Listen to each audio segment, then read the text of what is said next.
الناس قبل المباراة كانوا مركزين قوي مع موضوع التجديد لعماد متعب، ومتعب يضغط بورقة الزمالك، وما يقول وكيل متعب نادر شوقي من إمكانية رحيل متعب في حال إن الأهلي مش هيجدد له او مش لم عايزه. يجدد. تمام. إيه بقى الكواليس اللي عندك؟ شوفي انا هقول لك على حاجه، زي ما اتعودت معاك من 5 سنين 2011، ودايما بقول حاجات الحمد لله بتوقع، يعني بعرف ربنا بيكرمني ان انا بجيد قراءه المشهد ومتابع الاحداث. مش عبقري بس متابعه يعني. لا انا عايزه اقول ان انت كمان يعني موضوع انه الصحفي يبقى قريب من المصدر طبعا دي حاجه مهمه طبعا جدا. طبعا. وهو ليه الصحفي بقى علاقاته كويسه وليه اسمه بيكبر؟ عشان هو قريب من المصدر، بيقدر يتابع حتى لو ما راحش جوه النادي، بس بالتليفون بيقدر يجيب يعني ايه الاحداث او يتابع.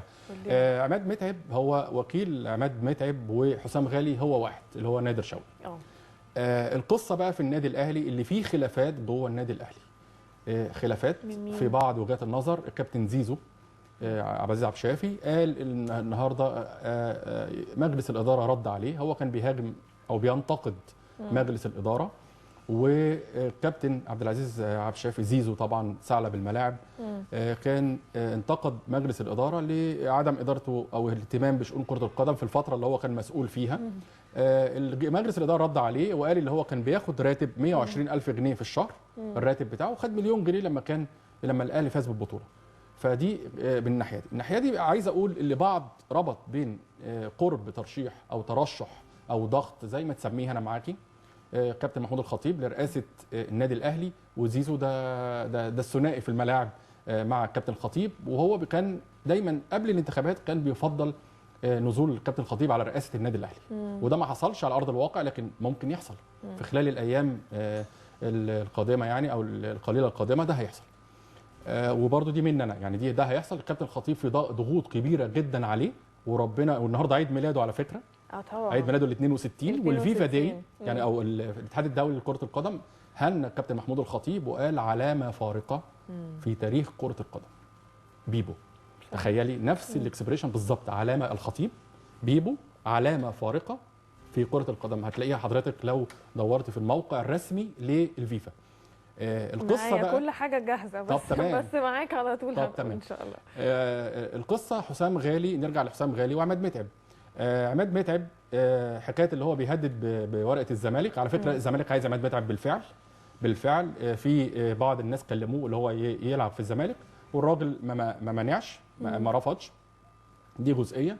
الجزئيه الثانيه ان عماد متعب قال حاجه غريبه جدا، انا مش عايز اقول اللي طبعا انت عارفه وكلاء اللاعبين احيانا بيلعبوا بالحته دي، يعني ايه ده هيروح الزمالك، ده هيلعب كذا احتمال يعني كبير، هيلعب مش عارف فين، هيروح فين كده. لكن عماد متعب صرح عايز اقول لك يعني ان هو مش هيلعب في مصر غير للنادي الاهلي، ولو هيلعب في نادي هيبقى سنه واحده وهيحترف بره في دوله عربيه. انا ما اقدرش العب في اي نادي غير الاحمر. ده تصريح لعماد متعب وعلى مسؤوليتي طبعا. حسام غالي بقى طب تصريحات وكيل اللاعب، طب احنا لازم نتوقف طبعا مع كابتن بيبو نجم مصر طبعا والاهلي في عيد ميلاده ال 62 طبعا وانا عايزه اقول بس انه على تويتر التعليقات الابرز هي انت رئيس النادي الاهلي القادم محمود الخطيب، وانا مأيده هديله صوتي طبعا. كابتن الخطيب انا هديله صوتي. انت جمعيه عموميه؟ طبعا امال ايه، طبعا لازم هنتخب الكابتن الخطيب. بصرف النظر بقى انا بشجع طبعا احنا بنتكلم على حسب ما يقال لكن ليس مؤكدا يعني. طبعا. والخطيب على فكره كابتن الخطيب يمكن الصوره اللي حضرتك كنت فيها لو تفتكري في الحفله احنا كنا مع بعض في الحفله بتاعت الاهرام. ايوه احتفال الخطيب، ولو خدنا الصوره دي عامله هاشتاج على فكره جامد جدا معايا انا والخطيب، وحضرتك برضو كانت متصوره برضو في صوره اخرى مع الخطيب، وعامله مشاهده عاليه جدا، وصلت لاكثر من 47,000 مشاهده. كان في حفله اللي حضرتك اتقابلنا فيها في الاهرام. ايوه. فطبعا الخطيب شفت الاسلوب الجميل، الاخلاق العاليه. عند التهنئه نايل سبورت تهنئ كابتن محمود الخطيب بعيد ميلاده. طبعا يستاهل كل خير. بيبو يعني الاتحاد الدولي رسميا على الصفحه بتاعته هناه وقال ان هو علامه فارقه في كره القدم. الخطيب عمل كتير جدا، اخلاقياته في الملعب محدش يقدر ينكرها. مثل وقدوه لجميع الشباب، لجميع اللاعبين في مصر. نعم.